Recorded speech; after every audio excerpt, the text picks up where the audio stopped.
நாம் இப்படியெல்லாம் வாழ்ந்து நாம் இருப்போம் என்றால் நமக்குள்ள நன்மை நமக்குள் தங்கி இருந்தால் தான் நாம் இருப்போம். ஹalleluya.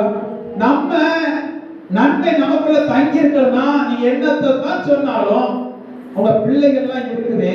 சில பெற்றோர்கள் சின்ன வயதிலே பிள்ளைகளை கண்டிச்சு தான் வளர்ப்பாங்க. அந்த பிள்ளைகள் ஒரு வயது தாண்டினா மீறி போகுது. எதனால மீறி போகுது?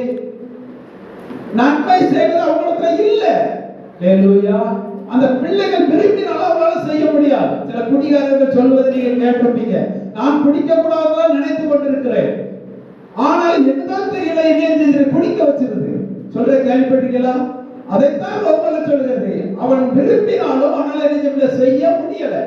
காரணம் என்ன? அவனுக்குள்ளே அந்த ஆவிகள் கிரியைகளை செய்கிறது. பாவத்தின் அடிமைத்தனத்தின் ஆவிகள் கிரியைகளை செய்கிறது. நீங்கள் மனதுக்குள்ளே இயேசுவை உண்மையாக ஏற்றுக்கொள்வீர்களானால் அதிலிருந்து நீங்கள் விடுதலையாக்கப்படுவீர்கள். ஹalleluya.